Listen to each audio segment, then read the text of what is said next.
Mãe de criança alérgica, seu filho respira pela boca? Ele ronca durante a noite? Ele pode apresentar a síndrome do respirador oral, que será o assunto do nosso vídeo de hoje. Eu sou a doutora Gabriela Sepúlveda, pediatra alergista, com 25 anos de experiência, já ajudei a mais de 25 mil mães a lidarem com o quadro alérgico de seus filhos. Sou membro da Sociedade Brasileira de Alergia e da Academia Europeia de Alergia. Bom, a síndrome do respirador oral tem como principal sintoma aquelas crianças que apresentam a respiração pela boca. O nariz é o órgão adequado para que nós respiremos. Ele umidifica, aquece e limpa, filtrando o ar que vai chegar no nosso pulmão. A boca não consegue exercer essas funções, levando inclusive até um ressecamento da mucosa oral nas crianças que têm o hábito de respirar pela boca.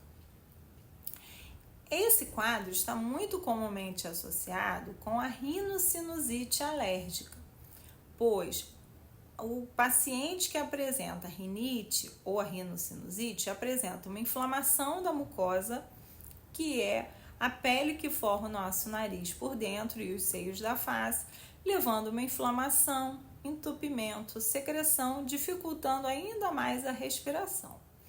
Outro quadro que está comumente associado com a síndrome do respirador oral é a hipertrofia das adenoides. As adenoides são um tecido linfóide que fica dentro do nosso nariz, que quando estão aumentados levam a uma obstrução mecânica, dificultando a passagem de ar. Então essa criança não consegue respirar pelo nariz, o nariz fica constantemente obstruído e eles tendem a respirar pela boca. Mas isso pode levar a uma série de consequências para a criança que tem esse hábito de respirar pela boca. Observamos crianças que apresentam uma hipotonia da musculatura da face, mantendo a sua boca aberta constantemente. Temos uma projeção da mandíbula, levando a uma protusão da língua, com hipotonia também desta língua, e o palato, que é o nosso céu da boca, ele tende a ficar mais fundo e alto. E isso também atrapalha toda a dinâmica ventilatória, pois o local correto em que a língua se posiciona é exatamente apoiando no céu da boca. Se o céu da boca é muito fundo, ela perde esse contato e pode levar também a essa hipotonia. A hipotonia da língua, que é formada por vários músculos, pode levar a alterações na fala da sua criança. Essa criança, também devido à obstrução pela adenoide, ela pode apresentar otites de repetição ou uma secreção mantida no conduto auditivo, pois a fossa nasal, a via oral e os condutos auditivos, eles se conectam lá atrás da nossa garganta. Se a sua criança apresenta a hipertrofia da adenoide, essa drenagem de líquido, ela fica dificultada. Então, além da alteração na fala, nós podemos ter a perda auditiva de alguns fonemas ou as otites de repetição. Tudo isso vai atrapalhar no desenvolvimento da sua criança. Outra coisa que vemos constantemente é que essas crianças, por não conseguirem respirar adequadamente, não apresentam um sono reparador. A maioria delas, durante a noite, pode ter uma piora dos sintomas, levando ao ronco noturno e à apneia noturna. A apneia é a pausa respiratória que pode ocorrer em algumas crianças, levando a momentos em que não há oxigenação no cérebro durante poucos segundos. Isso tudo vai prejudicar a qualidade do sono, um sono em que a criança não consegue descansar, ela não consegue se recuperar para as atividades do dia.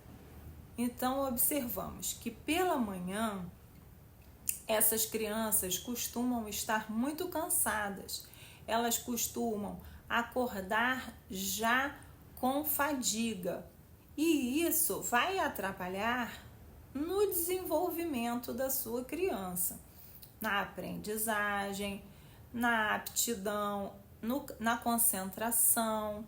Tudo isso porque o sono delas não é um sono reparador. E essa falta de oxigenação que ocorre durante mesmo períodos do dia, ela vai levar também a esse atraso do desenvolvimento e várias outras comorbidades. Muitas crianças também apresentam dificuldade na deglutição, podem apresentar alteração na formação da maxila e da mandíbula. Isso tudo pelo fato de não respirarem pelo local adequado. A síndrome do respirador oral é uma condição clínica que precisa do acompanhamento de vários especialistas. Inicialmente, essa criança deve ser avaliada pelo alergista para observar se existe ou não a presença de algum fator que esteja desencadeando um quadro de rinocinusite alérgica nessa criança. O que será realizado? Serão os testes para avaliar os quadros alérgicos, os testes de sangue ou os testes de pele para podermos discernir se há algum fator, por exemplo, o ácaro da poeira, que é um dos principais causadores das alergias respiratórias. Mas testaremos também as baratas, os mofos, os pólens e os pelos de animais. Se algum desses fatores for um dos causadores, temos que tentar afastá-los para que isso não fique prejudicando constantemente o quadro respiratório da sua criança. Outros desencadeadores que não existem testes, mas que são muito frequentes, são o tabagismo intradomiciliar. Observar se existe algum membro da família que fuma, deve fumar do lado de fora, mas idealmente parar de fumar, pois mesmo que aquele responsável fume do lado de fora da casa, o cheiro fica aderido à roupa e à pele do fumante e quando ele entra no domicílio, ele pode desencadear um quadro de alergia respiratória na criança. Outro fator que observamos nesta época do ano são as mudanças de tempo, que podem desencadear crises de rinite por uma grande variação de temperatura, dias quentes e noites mais frias. Temos também um clima mais seco. A secura, a falta de umidade do ar pode desencadear crises de rinite ou rinocinusite na sua criança. E principalmente os quadros virais, que vemos um aumento da circulação de vírus durante o período do outono e também da primavera, levando assim a viroses seguidas, levando também a um aumento maior desse tecido linfóide que é a nossa adenoide. Pois se a criança apresenta infecções virais recorrentes, as células de defesa vão estar em maior número, levando assim a um aumento desse tecido, o que é muito comum nas crianças pré-escolares, pois elas ainda não têm o desenvolvimento total da imunidade. Sendo avaliado pelo alergista, é importante que se identifique os fatores desencadeantes, seja orientado o controle do ambiente. Precisamos do uso contínuo, em torno de 3 a 4 meses, dos sprays de corticóide para que eles possam fazer um efeito anti-inflamatório na mucosa de quem apresenta alergia e assim também muitas vezes evoluir com uma diminuição no volume da adenoide. Outro especialista que é imprescindível que a sua criança seja avaliada é o otorrinolaringologista.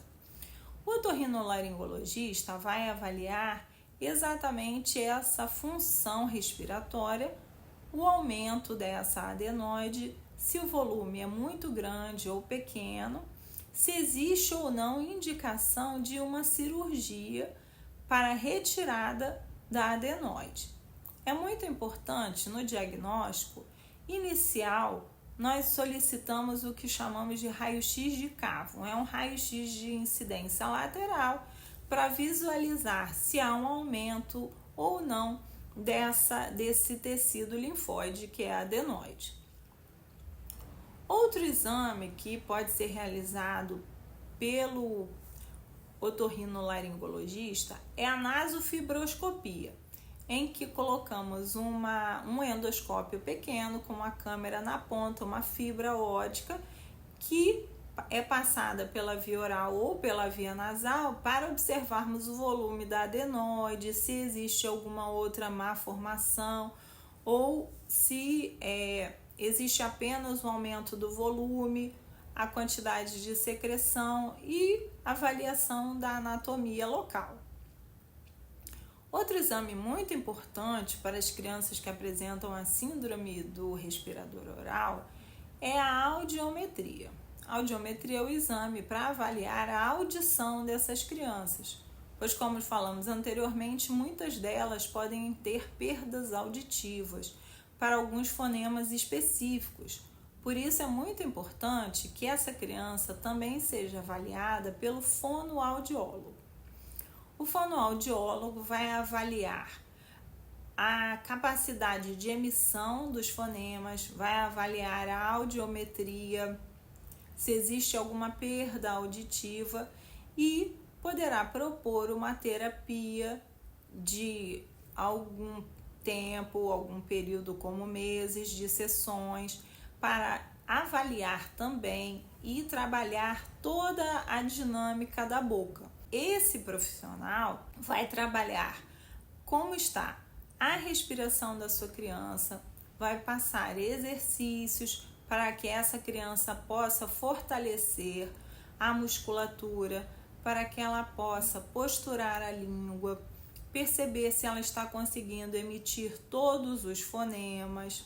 Então, é muito importante que a sua criança seja avaliada pelo fonoaudiólogo para que ele proponha terapias, para que ele possa respirar adequadamente. Também é importante que a sua criança que apresenta síndrome do respirador oral seja avaliada pelo dentista, pois temos toda uma alteração da ossatura, tanto da maxila quanto da mandíbula. Isso é muito importante que seja avaliado pelo dentista, pois muitas vezes é necessário o uso de aparelhos ortodônticos para a expansão do palato, para a expansão da mandíbula, tudo isso para reposicionamento da língua adequado. Isso tudo é muito importante e faz parte da avaliação da síndrome do respirador oral. E por fim, o otorrino vai avaliar se dentro de toda essa dinâmica é necessária a cirurgia com a ressecção do tecido da adenoide ou também do tecido amidaliano. Ele vai avaliar porque muitas vezes temos crianças que apresentam um aumento da adenoide, também podem apresentar o aumento das amígdalas. As amígdalas são um tecido linfóide semelhante ao da adenoide, mas que se localiza já na boca, na garganta. Se essa amígdala está também muito aumentada, ela também pode dificultar a respiração da sua criança. Muitas vezes, quando a criança apresenta a indicação de cirurgia, o mais comum é que sejam retirados os dois tecidos com adenoamidalectomia. Outro fator que temos que levar em conta é que a adenoide ela encontra o seu ápice de desenvolvimento durante os 7 anos de vida.